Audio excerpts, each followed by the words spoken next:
محترم بھائیو عزیزو، مختصر سا طریقہ میں عمرے کا آج بیان کرتا ہوں۔ سب سے پہلے تو یاد رکھیں کہ اللہ تعالیٰ نے حج کے لیے تو ایک وقت مقرر کیا ہے، عمرے کے لیے کوئی وقت نہیں ہے۔ سال کے کسی حصے میں بھی آپ عمرے کے لیے جا سکتے ہیں۔ تو کچھ جگہیں مقرر کی ہیں جہاں جا کر آپ نے احرام باندھنا ہے۔ مدینے کے لیے ذوالحلیفہ ہے، اور ہمارے اس سارے یمن اور ہند اور پاکستان کے لیے یلملم ہے۔ وہاں نبی صلی اللہ علیہ وسلم مدینہ سے چلے، کوئی 4-6 میل کے فاصلے پر ہے ذوالحلیفہ ساتھ ہی۔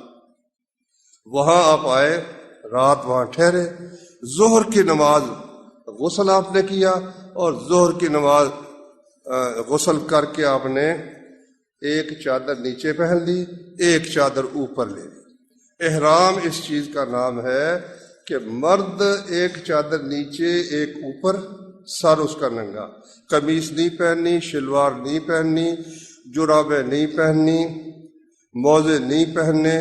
ہاں اگر کسی کا جوتا نہ ہو تو وہ موزے اب پہن سکتا ہے جوتے کی جگہ۔ رسول اللہ صلی اللہ علیہ وسلم نے خوشبو نہیں لگانی، بیوی کے پاس نہیں جانا، شہوانی باتیں نہیں کرنی، شکار نہیں کرنا، خشکی کا شکار نہیں کرنا، اور سمندری شکار پانی مچھلی وغیرہ کا شکار کر سکتا ہے، اور اللہ کی کوئی نافرمانی جھگڑا یہ نہیں کرنا۔ اس کا نام کیا ہے؟ احرام۔ عورت کے لیے وہ شلوار جو اس نے پہنی ٹھیک ہے، قمیص پہنی ہوئی ٹھیک ہے، سر کی چادر لی ہوئی ٹھیک ہے، صرف یہ ہے کہ دستانہ نہیں پہننا، جراب بے شک پہنے، اور نقاب نہیں پہننا۔ نقاب کا معنی یہ نہیں ہے کہ بے پردہ ہو جانا ہے۔ نقاب ایک کپڑا ہوتا تھا، جس طرح قمیص مرد نہیں پہن سکتا لیکن ننگا ہونا ہے نہیں، چادر پہنے گا۔ اسی طرح وہ نقاب جو منہ کے اوپر سلا ہوا ہوتا ہے، جس میں صرف آنکھیں نظر آتی ہیں، اس سے منع کیا۔ حدیث میں صاف آتا ہے کہ امہات المومنین وہ اپنی چادریں اوپر سے لٹکا لیتی تھی مردوں کو دیکھ کر۔ اس سے معلوم پردہ کرنا ہے۔ تو اس میں آسانی ہے کہ وہ اوپر سے بے شک کالا برقع پہنا ہوا اس نے، اوپر سے وہ لٹکا لے۔ کئی عورتیں وہاں ایک ہیٹ سا پہنتی ہیں، ہیٹ کے آگے سے کپڑا لٹکاتی تاکہ منہ کو نہ لگے، یہ تکلف ہے۔ اوپر سے صحابیات لٹکاتی تھی اور منہ کو لگتا بھی تھا، کوئی حرج اس میں نہیں ہے۔ تو باقی ساری شرطیں مردوں والی ہے، صرف لباس کا فرق ہے، بے پردہ نہیں ہونا طواف کی حالت میں بھی۔ تو غسل کرے، اور آپ نے تو فرض کے بعد احرام باندھ لیا تھا۔ 2 سنتیں یہ کوئی ضروری نہیں ہے، مطلب وضو کے بعد رکعتیں 2 پڑھی جاتی ہیں، وہ اگر پڑھ لے ٹھیک ہے، نہ پڑھے ضروری نہیں ہے۔ غسل بھی سنت ہے رسول اللہ صلی اللہ علیہ وسلم کی، فرض نہیں، ضروری نہیں۔ اگر حالات ایسے ہیں کہ ہم غسل نہیں کر سکتے تو کوئی حرج نہیں۔ اچھا، تو آپ نے وہاں ظہر کی نماز پڑھی، اور پھر مسجد سے نکلتے ہوئے آپ نے پھر لبیک کے ساتھ احرام شروع کیا۔ ہر عبادت جو ہے اس میں نیت دل کے ساتھ ہوتی ہے۔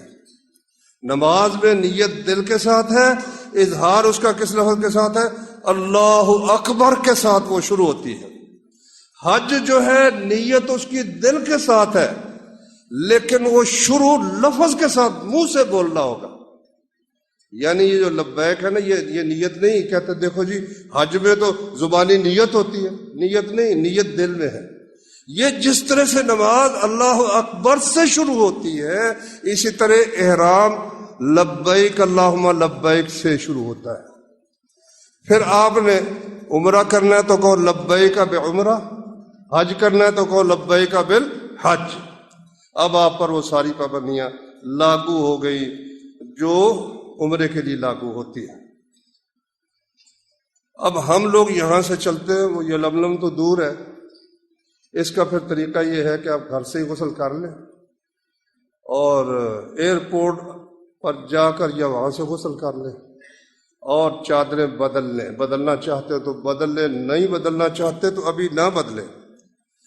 جب یلملم آئے گا جہاز میں اعلان ہوگا، نہ بھی اعلان ہو تو آپ ٹائم اعلان ہوتا ہے بھائی 4.5 گھنٹے میں جہاز پہنچے گا یا 5 گھنٹے میں، جب اس وقت میں سے آدھا گھنٹہ رہ جائے آپ نا وہ اپنا قمیص اتار کر شلوار اتار کر چادریں پہن لیں اور لبیک کہہ کر اللہم لبیک بعمرۃ کہہ کر احرام باندھ لیں۔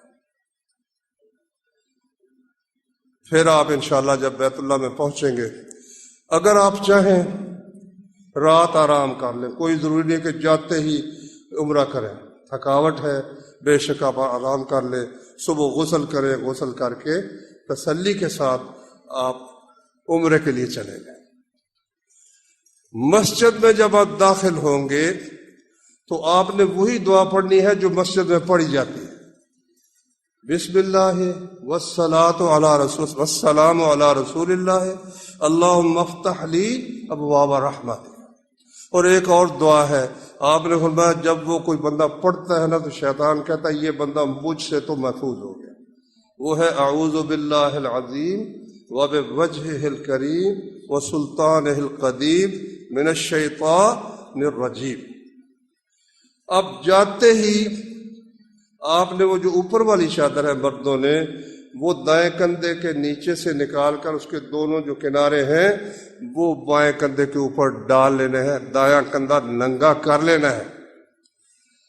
اس کے بعد آپ نے حجر اسود کو بوسہ دینا ہے، بوسہ نہ دے سکے تو ہاتھ لگا کر اس کو چوم لے، یا کوئی کپڑا لگا کر اسے چوم لے، یا کوئی لاٹھی وغیرہ۔ یہ بھی نہ کر سکے تو کسی کو تنگ نہیں کرنا، دور سے ہی کہنا ہے بسم اللہ واللہ اکبر، اور بیت اللہ کا طواف شروع کر دینا ہے۔ پہلے 3 پھیرے اگر ہو سکے، کیونکہ رش میں مشکل ہو جاتا ہے، تو قدم قریب قریب رکھ کر پہلوانوں کی طرح 3 پھیرے چلنے۔ اور فرمایا رسول اللہ صلی اللہ علیہ وسلم نے بیت اللہ کا طواف نماز ہی کی طرح ہے، ہاں اتنا ہے کہ اس میں تم باتیں کر سکتے ہو، آپس میں کوئی بات کر لو تو کوئی حرج نہیں۔ تو اس لیے وضو کے بھی جو ہے پابندی ہونی چاہیے، وضو کے ساتھ بندے کو طواف کرنا چاہیے۔ تو کچھ لوگوں نے ہر پھیرے کے لیے کچھ دعائیں بنائی ہوئی ہیں، ہر پھیرے کے لیے ایسی کوئی نہیں۔ سب سے افضل ذکر کیا ہے؟ سبحان اللہ والحمد للہ ولا الہ الا اللہ واللہ اکبر ولا حول ولا قوت الا باللہ۔ اس دوران اپنی ہر ضرورت کی دعا عربی میں، اردو میں، پنجابی میں، جو بھی بندہ اللہ سے مانگ سکتا ہے وہ مانگے۔ تو بیت اللہ کے 4 کونے ہیں، جہاں حجر اسود ہے نا اس سے پہلے جو کونا آتا ہے اس کو کہتے ہیں رکن یمانی۔ رکن یمانی سے حجر اسود تک نبی کریم صلی اللہ علیہ وسلم پڑھتے تھے ربنا آتنا فی الدنیا حسنۃ وفی الآخرۃ حسنۃ وقنا عذاب النار۔ تو پھر حجر اسود پر جب آپ پہنچے تو ایک پھیرا پورا ہو گیا، پھر آپ نے بوسہ لینا ہے اور دوسرا پھیرا شروع کرنا ہے، یا دور سے اللہ اکبر کہہ کر دوسرا پھیرا شروع کرنا۔ تو 7واں پھیرا جب ختم ہوگا اس وقت بوسہ شوسہ نہیں لینا، 7ویں سے کر کے شروع میں بوسہ لینا، آخر میں نہیں۔ طواف ہو گیا، اب آپ 2 رکعتیں پڑھیں گے، اگر ہو سکے مقام ابراہیم وہ دروازے کی طرف ہی ہے اس کے پیچھے پڑھ لیں، یا بیت اللہ میں جہاں بھی ہو سکے طواف کی 2 رکعتیں پڑھ لیں۔ اس کے بعد وہاں بہت کولر رکھے ہوئے ہر جگہ زمزم کے، زمزم پئیں، اس کے ساتھ دعا جو آپ کرنا چاہیں کریں۔ یہ قبولیت زمزم پینے کے وقت اللہ دعا قبول فرماتا ہے۔ رسول اللہ صلی اللہ علیہ وسلم نے فرمایا تابعوا بین الحج والعمرۃ فإنہما ینفیان الفقر والذنوب۔ عمرہ اور حج پے در پے کرو، بار بار کرو، کیونکہ یہ گناہوں کو بھی دور کر دیتے ہیں اور فقر کو بھی دور کر دیتے ہیں، فقیری ختم ہو جاتی ہے۔ جس طرح بھٹی لوہے کی اور سونے کی اور چاندی کی میل کچیل کو جلا کر صاف ستھرا کر دیتی ہے۔ اس طرح حج اور عمرہ پیدر پے کرنے سے آدمی گناہوں سے اس طرح صاف ہو جاتا ہے۔